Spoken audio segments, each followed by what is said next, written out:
Rádio Rio de Janeiro, a emissora da Fraternidade, passa a apresentar Luz na Penumbra, programa que leva ao seu coração a mensagem da doutrina espírita.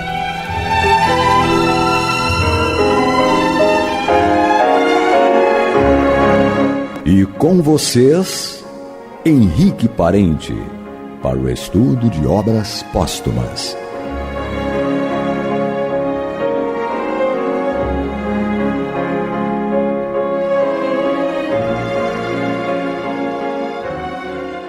Querido amigo ouvinte, mais uma vez aqui nos encontramos diante e sempre diante dos microfones sagrados da Rádio Rio de Janeiro.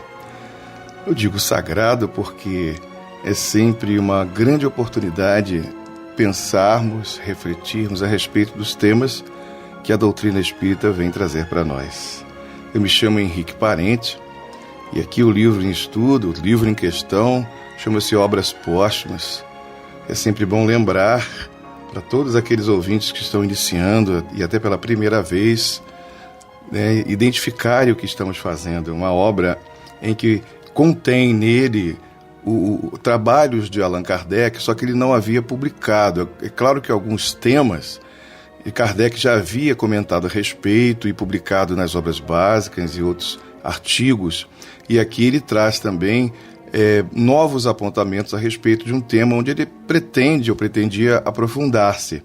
Isso tudo na primeira parte do livro, e onde nós nos encontramos ainda, ao longo dos estudos que estamos realizando aqui no programa Luz na Penumbra.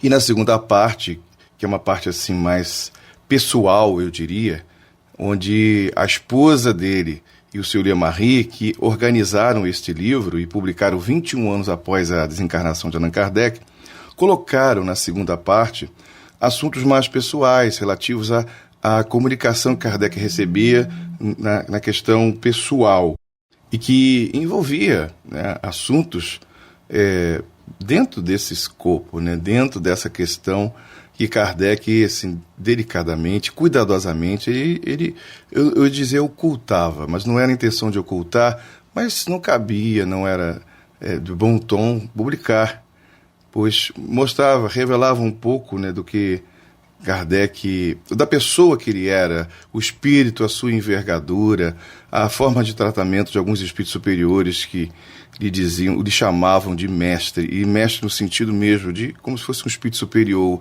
A gente sabe que a palavra mestre leva-nos à questão dessa profissão maravilhosa e linda que é o professor, mas não como um qualquer professor. Quando você vê um espírito superior, reconhecidamente superior, chama Allan Kardec de mestre, é porque esse título ele não é um título comum, porque realmente só pode ser professor aquele que conhece profundamente um assunto e vem trazer e fazer a diferença na vida das pessoas. Então, quando o espírito superior, que ele que deveria ser chamado de mestre, chama Allan Kardec de mestre, a gente entende aí a envergadura de um Allan Kardec. Então, mas isso nós vamos estudar com calma mais tarde, na segunda parte. É só para esclarecer o ouvinte novo que, porventura, está iniciando aí o estudo conosco, vem conhecer por curiosidade o que está acontecendo. Então, para situar a questão, E nós estamos aqui numa determinada parte do estudo que envolve um assunto chamado a fotografia e telegrafia do pensamento, um assunto muito interessante que revela um pouco do potencial humano, ou seja, do espírito encarnado e também desencarnado, na sua capacidade de leitura do que está acontecendo com o encarnado, numa troca de influências ali, de comunicação, no campo da comunicação. E é muito interessante a respeito do que acontece conosco quando nós emitimos um pensamento, desenvolvemos através da vontade, formamos uma ideia, levamos essa ideia para algum lugar que aparentemente está dentro de nós e ali permaneceria, e a gente vai aprendendo aqui, com esse estudo que Kardec faz, que isso não fica tão dentro de nós quanto a gente imagina. E aí a grande questão para a gente aqui pensar muito a respeito, Então, no ponto que nós paramos, Kardec iniciamos, né, do ponto onde paramos, dizendo o seguinte, a respeito, né, disso que estamos falando aqui. O mesmo que se dá entre o encarnado e o espírito livre, se dá entre este e o médium vidente. Quando se invoca a lembrança de certos fatos da existência de um espírito, a fotografia desses fatos apresenta-se e o vidente, cuja situação espiritual é análoga à do espírito livre, vê com ele e, em certas circunstâncias, vê o que o espírito não pode ver. Da mesma sorte que um desencarnado pode folhear na memória de um encarnado, sem que este tenha disso consciência, e recordar-lhe fatos de que há muito se haja esquecido. Quanto aos pensamentos abstratos, por isto mesmo que existem, tomam uma forma para impressionar o cérebro. Devem agir naturalmente sobre este, de algum modo gravar-se nele. E, neste caso, como no primeiro, a semelhança que existe entre os fatos da Terra e do espaço parece perfeita. Então, aquilo que eu havia comentado ainda há pouco, né? O nosso pensamento, ele revela exteriormente, ou revela-se exteriormente, e pode ser visto por um vidente encarnado, né? Aí no caso, né, está encarnado, um espírito encarnado com a capacidade de perceber além do senso comum, e também o espírito desencarnado. Então, os nossos pensamentos, eles não ficam fechados dentro de nós. Isso explica muitas coisas, porque como é que os espíritos sabem de certas coisas? Aqui, né, nas palavras de Allan Kardec, nos indica. Uma, na situação de a gente estar revelando para eles o que estamos pensando a respeito de algo. Outra é quando o próprio espírito desencarnado, semelhante a folhear um livro, ele acessa vibratoriamente informações a nosso respeito através de nós mesmos. Nós somos esse arquivo ambulante. Principalmente se o espírito tem afinidade conosco por algum motivo. E a gente vai dizer assim, mas Deus permite tal coisa? Não é isso que está em questão. Então, Deus nos dá a liberdade. A gente não compreende muito bem quais são os limites. Então, não cabe a gente necessariamente questionar isso aí. Ou até devemos questionar, porque existe liberdade para isso. Mas a gente precisa trabalhar com o fato em si. Ou seja, aquilo que acontece, então é aquilo que Deus permitiu. Qual vai ser o ponto onde Ele não vai permitir? A gente talvez tenha até mais dificuldade de compreender. Vai chegar esse momento.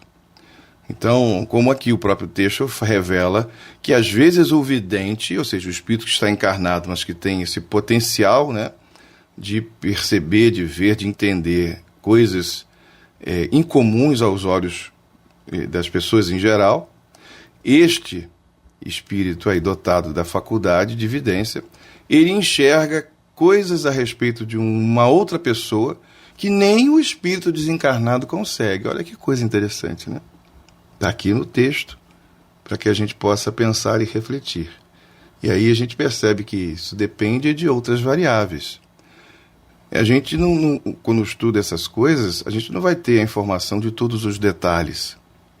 A gente tem, né, uma ideia geral a respeito das coisas e a partir daí a gente parte do simples para o mais complexo, como o próprio Allan Kardec nos orienta, nos ensina e nos estimula para buscarmos aí o conhecimento, mas de uma maneira que ele favoreça a nossa compreensão e construa realmente algo que possa nos aproximar daquilo que é verdadeiro.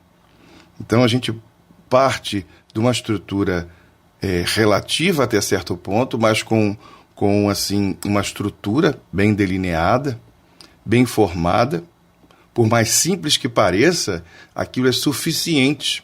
Então é importante lembrar que um simples palito de fósforo, ele pode atear fogo numa floresta inteira. E isso corresponde àquilo que é verdadeiro. E um lindo quadro pintado por um grande artista de uma fogueira, por exemplo, enorme, imensa, não vai botar fogo em nada, por maior que seja essa fogueira, porque aquilo ali não é real. Então aquilo que é real, essa prevalece, tem força, tem poder. Então é importante a gente ater-se a essas questões e aproveitar aquilo que chega para nós. Quem consegue mais, vai adiante, vai além. É só a gente lembrar com Jesus da parábola dos talentos. Foi dado 5 talentos para um, 2 talentos para um outro e 1 talento para um terceiro. Então aquele que ganhou 5, ele conseguiu, ou seja, ganhar o dobro. Ele desenvolveu em si a capacidade, a inteligência e transformou 5 talentos em mais 5 talentos. O que ganhou 2 também tinha desenvolvido um potencial, uma inteligência e ganhou outros 2 talentos com os 2 talentos que lhe foi confiado. No entanto, o que ganhou um único talento, aparentemente o que tinha menos responsabilidade, em questão de volume, ele não fez nada com o talento. Ele enterrou o talento. Assim nos ensinou Jesus nessa parábola incrível. Então, a gente vai percebendo que vamos adquirindo as coisas de forma, assim, diferente, talvez não fosse a palavra, mas dependendo daquilo que nós próprios estamos construindo e conseguindo. Então não adianta complicar. Aquele que ganhou um talento, ele ali aprendeu a lição, segundo a parábola. Pelo menos essa era a intenção. Ele enterrou o talento, ele teve boa intenção, literalmente falando, né? Mas não dá para viver só de boa intenção. Então é preciso que ele tenha conhecimento, ele tenha experiência, juntar prática e teoria e construir uma coisa positiva. Ou seja, é preciso se movimentar, é preciso arriscar-se. Os outros se arriscaram e ganharam, né, os frutos disso aí. Aquele que não quis se arriscar não ganhou nada. E aquele talento não era dele. O talento lhe foi confiado, lhe foi dado para que ele guardasse e desenvolvesse. Aquilo que a gente desenvolve a partir do que chega até nós e aquilo que a gente consegue fazer, a isso se torna nosso. Mas todo o restante é empréstimo. E aquilo que a gente consegue desenvolver, é importante criar em nós um sentido ou um sentimento chamado gratidão. Através da gratidão, a gente consegue abrir os olhos e descobrir muitas e muitas coisas. Então aqui a gente vai percebendo com o texto kardeciano a profundidade desse assunto que leva a gente a pensar a respeito, né, de tantos e tantos outros fatos, por conta aí do que o homem produz em termos de pensamento e pode ser compreendido, percebido, sentido através de outros espíritos, tanto encarnados quanto os desencarnados. Aqueles que têm a vidência enxergam mesmo. Existem outros tipos de percepção. Então ninguém consegue enganar outrem por muito tempo. Então não dá. Em algum momento ela vai ser descoberta. Por isso que precisamos ser sinceros. Mesmo que a gente não tenha uma organização e um controle através dos nossos pensamentos, mas que a nossa intenção seja verdadeira de buscar o bem. Porque isso vale muito. Os espíritos bondosos, inteligentes, superiores, eles vão nos ajudar. A gente não está buscando o céu neste momento. A gente está buscando uma situação melhor para que a gente possa construir coisa boa para a gente como para as outras que estão ao nosso redor. Mas vamos um pouquinho mais do texto aqui. O fenômeno da fotografia do pensamento, tendo sido objeto de estudo da revista, não requer mais que a reprodução de algumas passagens do artigo em que foi analisado, acompanhadas de novas considerações.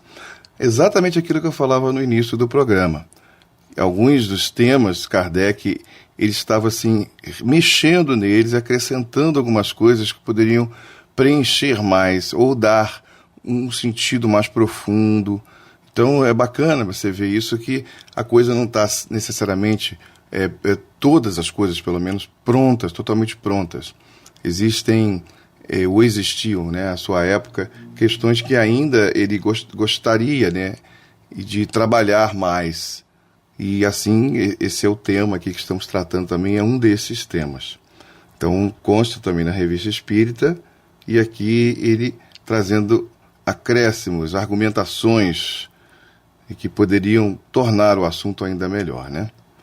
Sendo os fluidos o veículo do pensamento, este age sobre eles, como o som age sobre o ar. E eles transmitem o pensamento como o ar transmite o som. Exatamente assim, fazendo esse termo de comparação, porque existe uma interdependência das coisas. Então, existe, né, sempre um sentido para alguma coisa, um objetivo. Então, a gente estabelece o que é uma ponte para que a gente possa cruzar aquilo que aparentemente, ou de um lugar para o outro, né, passando de um lugar para o outro. Então, essa ponte, através do conhecimento, nos favorece a alcançar, né, ou desenvolver metas ainda maiores, né? Então, voltando aqui, né, em relação ao que eu acabei de ler, vou só retomar mais um pedacinho porque vale a pena. Pode-se dizer com inteira verdade que há nos fluidos ondas e raios de pensamentos. Porque, na verdade, é a continuação, né, do que ele propôs em cima. Que os fluidos são o veículo do pensamento. E o pensamento age sobre os fluidos, como o som age sobre o ar. E transmitem esse pensamento como o ar transmite o som. Então a gente vê esse processo físico, né, sendo aí inteiramente utilizado pelas questões mais sutis, que envolvem a questão espiritual, perispírito, ou seja, os fluidos. Pode-se dizer com inteira verdade que há nos fluidos ondas e raios de pensamentos que se cruzam sem se confundirem, como há no ar ondas e raios sonoros. Ainda mais, o pensamento, criando imagens fluídicas, reflete-se no invólucro perispiritual, como num espelho, ou como se refletem nos vapores do ar as imagens de objetos terrestres. Ali, tomam um corpo e, de certo modo, se fotografam. Interessante, né? Como a gente meio que enxerga, ele leva a gente a enxergar o que ele está querendo dizer, para que a gente possa, como se fosse apalpar. Essa é a ideia. Porque quando a gente consegue fazer isso, ou aproximar-se disso, facilita a gente compreender de maneira mais adequada, mais profunda, com mais qualidade a respeito de alguma coisa, né, de algum tema. Suponhamos o caso de um homem ter a ideia de matar o outro. Acho esse exemplo muito, mas muito interessante. Vamos atentar para ele. Suponhamos o caso de um homem ter a ideia de matar outro. Por mais impassível que fique o seu corpo material, o fluídico é agitado pelo pensamento criminoso. Olha, interessante, vamos fazer mais uma pausa aí nesse sentido, né? Mesmo que o corpo físico fique inerte, paradinho, sem fazer nada, o corpo fluídico, como a gente chama também, né, ele é agitado pelo pensamento criminoso, cujas modalidades e pormenores reproduz. Fluidicamente, ele executa o gesto e o ato que teve a ideia de praticar. Então, é um reflexo desse pensamento, né? Onde a gente vai construir fluidicamente a ação que a gente somente pensou nela.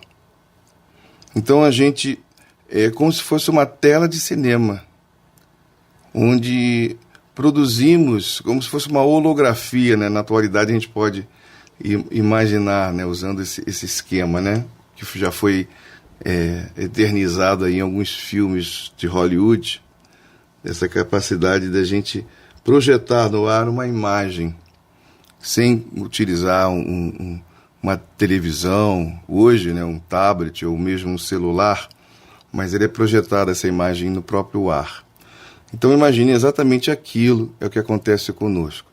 E aqui, Kardec, ele utiliza essa reflexão demonstrando que, mesmo que fisicamente a gente não execute aquele desejo, aquele pensamento que estamos tendo, vai desenhar-se toda a cena em torno de nós. Como se fosse assim, ou acima da nossa cabeça, que seja. Ou seja, é como se fosse uma tela de cinema mostrando para quem pode ver uma determinada cena. Então a gente vive compreendendo, né, esses princípios ligados ao potencial do espírito, através do seu perispírito, da vontade, etc. e tal. A gente vive desde sempre uma espécie de um Big Brother, como costumamos usar aí, né, o nome daquele programa que existe, e existem outros também no mesmo gênero, mas em que existem câmeras apontadas para tudo que fazemos. Então, a gente exerce esse papel de revelar para o mundo fluídico muitos dos nossos pensamentos, dos nossos desejos, dos nossos medos, dos nossos anseios, das nossas lembranças, também das nossas construções, nossos desejos futuros e assim por diante. Então, uma coisa que a gente, né, deve parar para pensar, eu nem vou muito além, porque uma das partes que eu considero principais desse tema, da fotografia e telegrafia do pensamento, porque quando falamos de fotografia, é a imagem que se faz.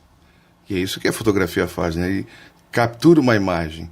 Então essa imagem pode vir de dentro de nós, no caso aqui, né, nesse caso especificamente, ou pode ser projetada por influências exteriores.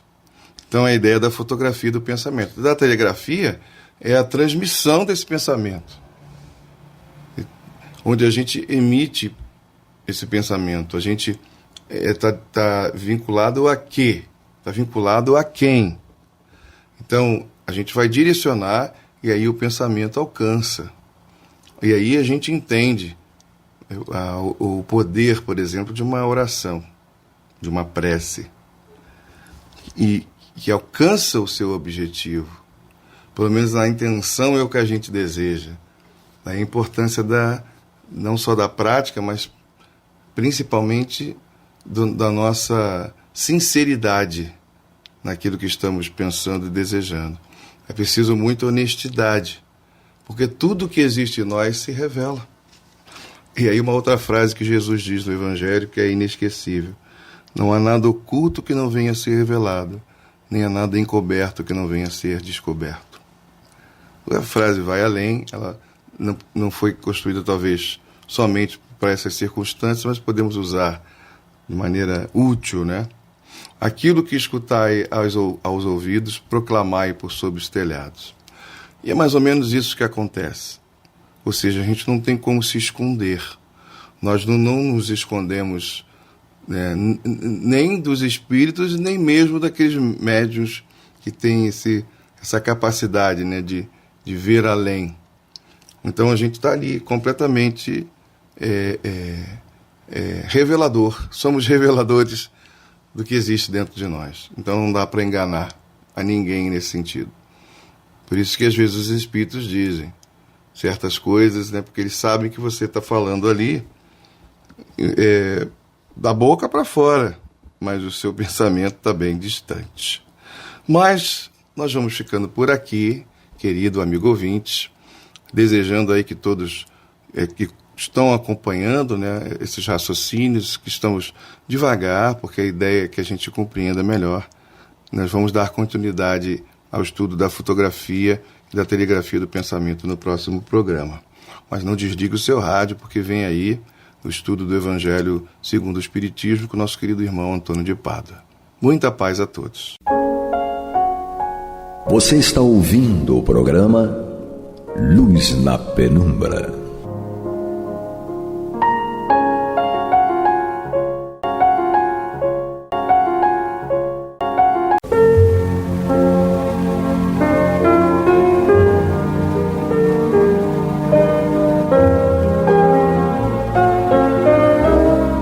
A Rádio Rio de Janeiro está levando ao seu lar e ao seu coração a mensagem consoladora da doutrina espírita, através do programa Luz na Penumbra.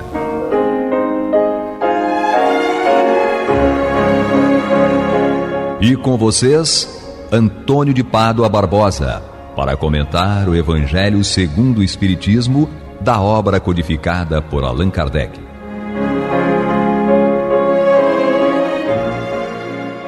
Boa noite, meus amigos.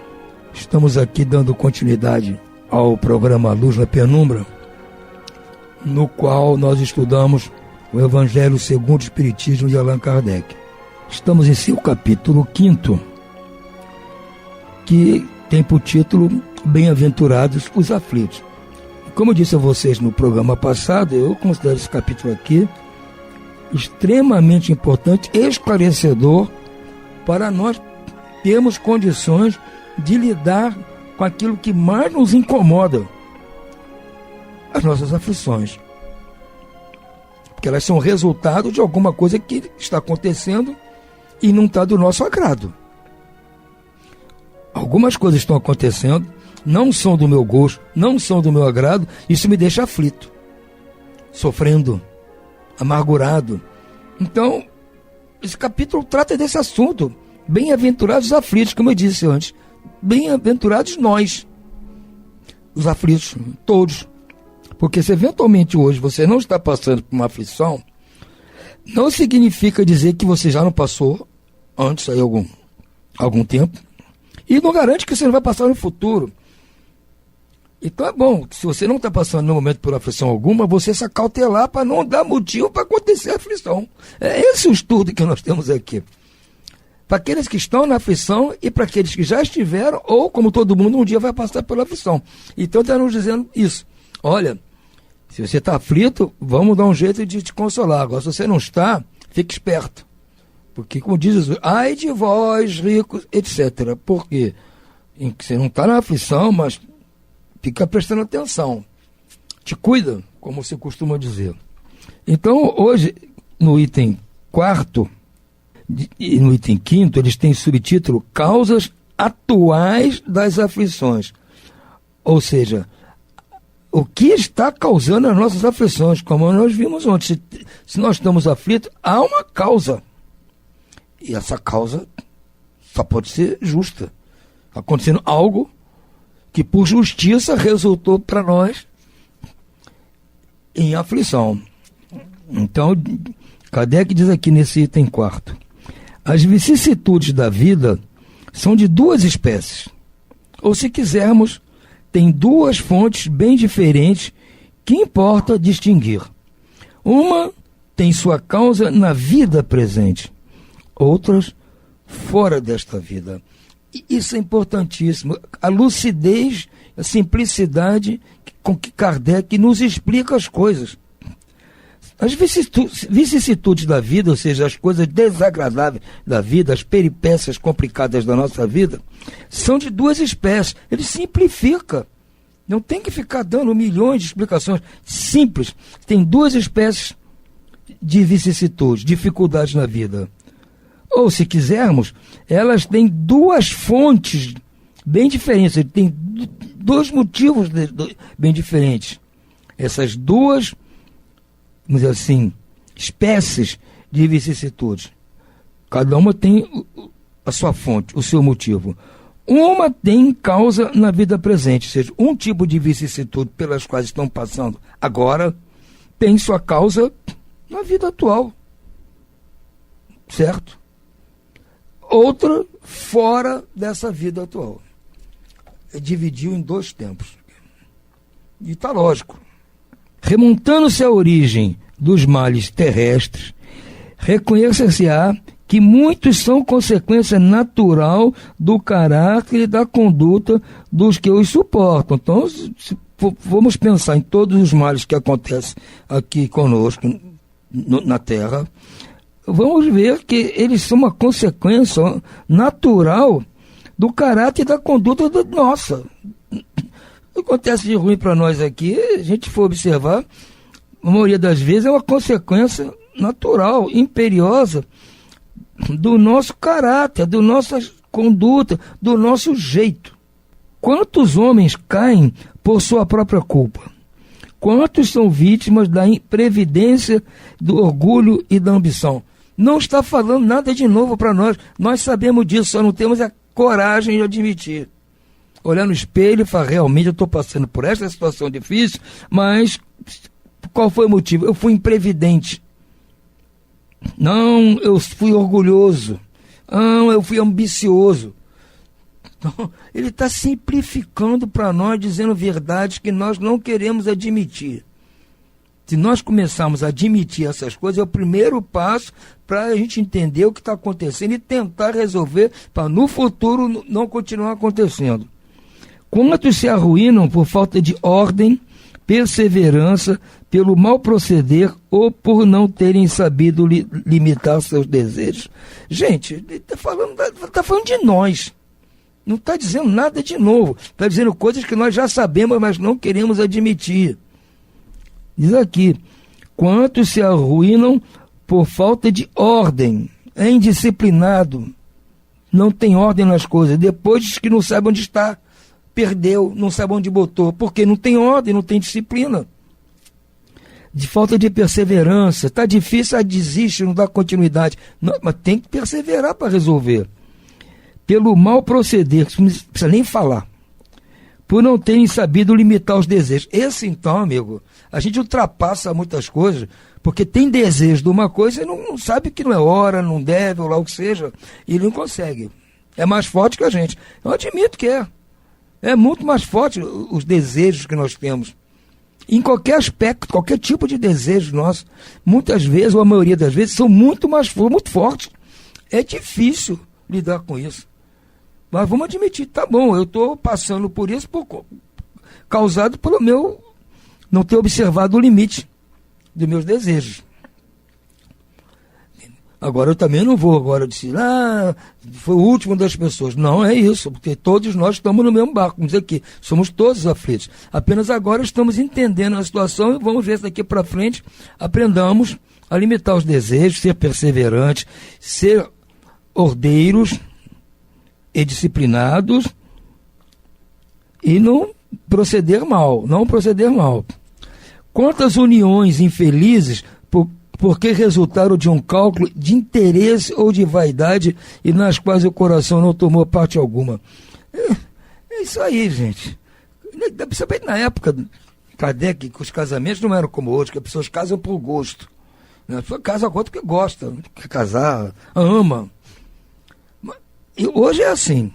Pode ser que dure pouco o casamento, mas quando decidiram os dois se casar, ou ir morar junto, ou fazer uma união estável, lá o que seja, resolveram assumir uma vida em comum, foi por gosto, por desejo comum. Na época do Kardec não era assim. 99% dos casamentos eram feitos por arranjos entre os pais dos noivos, interesses de família, interesses econômicos, uma série de coisas. Porque diz, quantas uniões infelizes, quantos casamentos infelizes, porque resultam de um cálculo de interesse ou de vaidade. Então, não pode dar certo.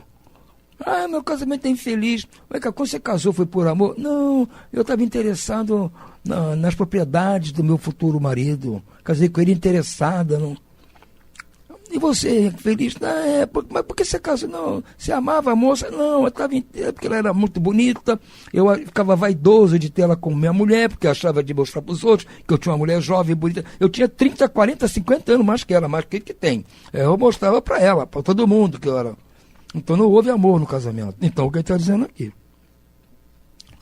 Quantas dissensões e disputas funestas se teriam evitado com mais moderação e menos suscetibilidade.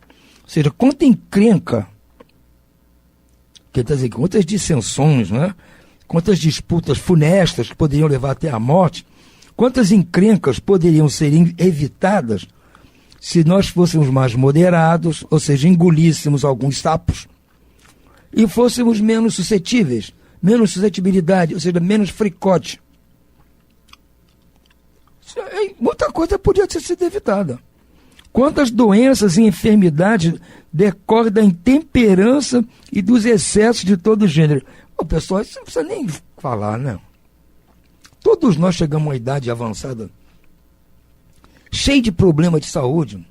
Existem os problemas que não foram causados por nós especificamente aqui, nesta vida. Por isso que vamos estar depois das causas anteriores.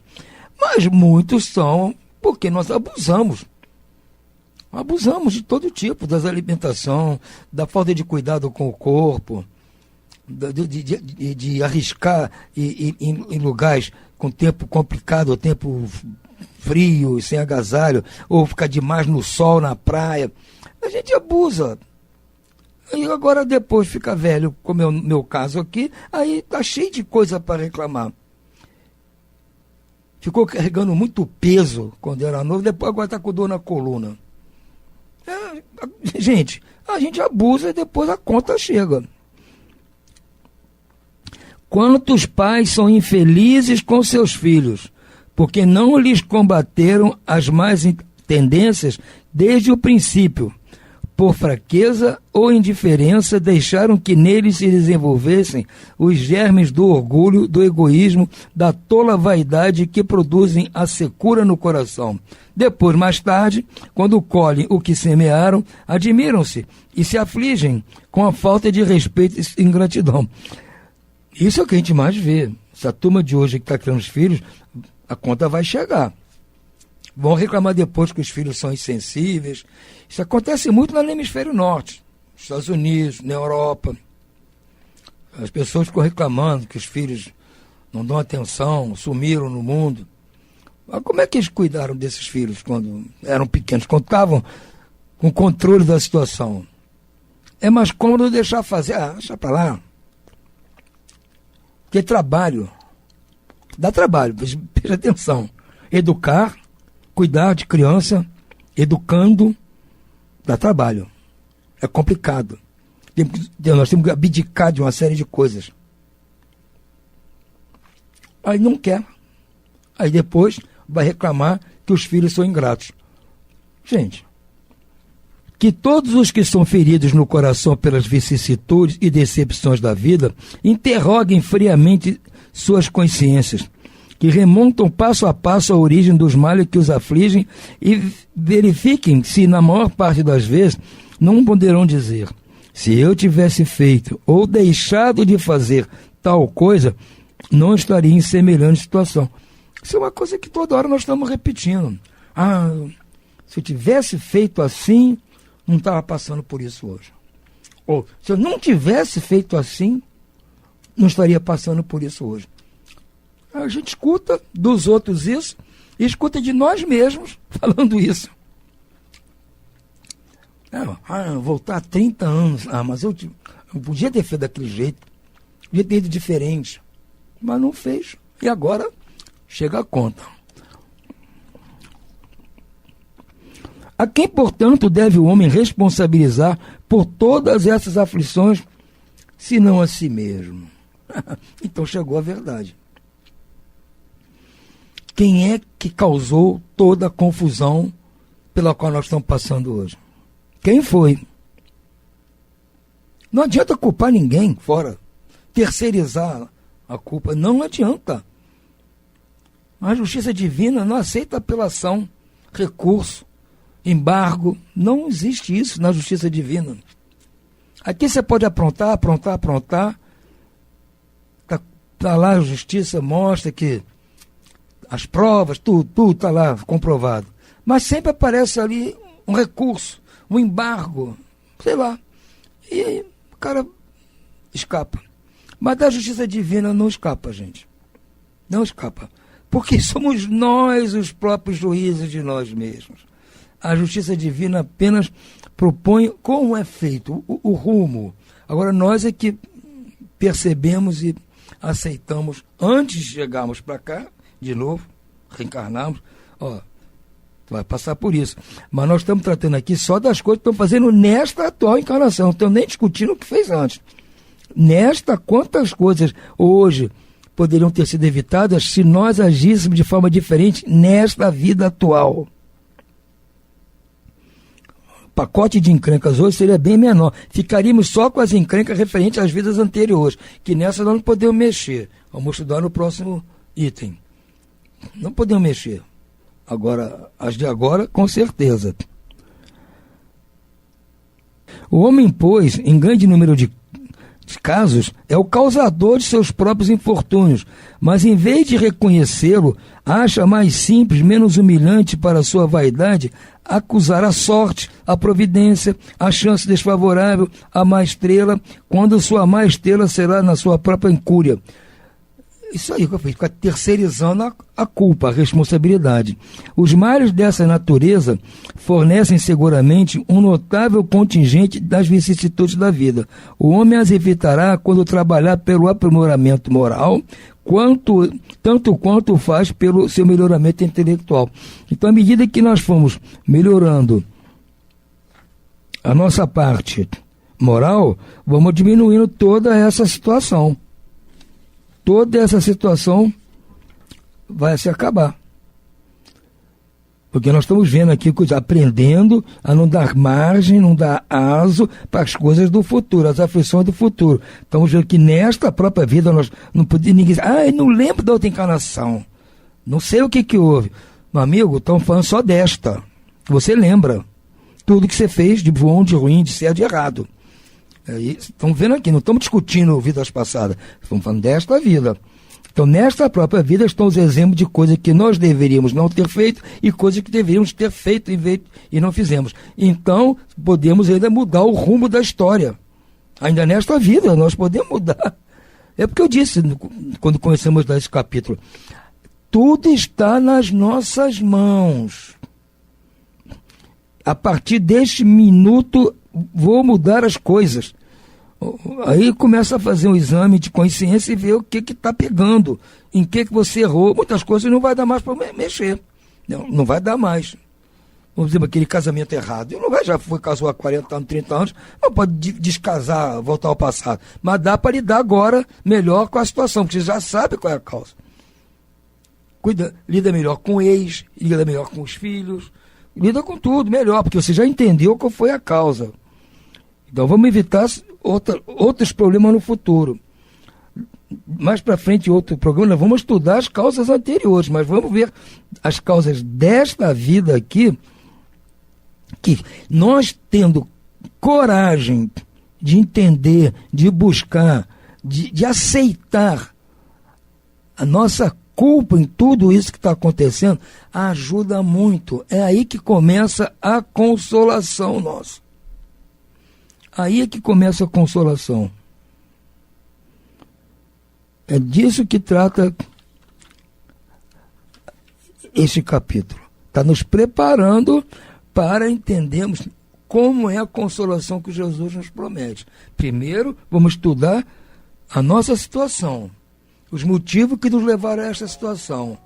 E depois vamos ver a maneira de lidar melhor com a situação. Se possível, até terminar com ela, exterminá-la. Se não der para isso, vamos tentar conviver com ela numa boa. Não permitir que ela nos tire do sério. Este é o pensamento que Kardec tenta nos passar no estudo deste capítulo. É por isso que eu disse a vocês no começo. É o capítulo, para mim, primordial no estudo da doutrina de Jesus. No próximo programa nós vamos ainda dar continuidade ao estudo dessas causas atuais das aflições. Nós vamos estudar o capítulo 5º. Mas por hoje nós vamos ficando por aqui. Uma boa noite a todos e muita paz.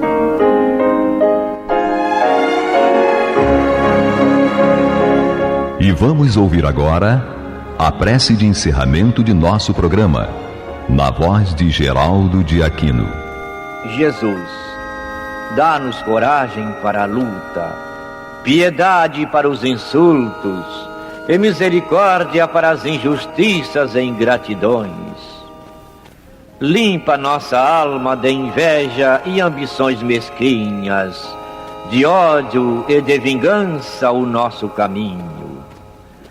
E que dentro em pouco, ao recolher-nos de novo ao calor do nosso leito, para que o sono nos dê a paz e o esquecimento das tristezas humanas, possamos sentir, Senhor, no mais íntimo de nosso ser, a doçura indefinível do Teu amor e a grandeza incomparável da Tua divina presença. Que assim seja.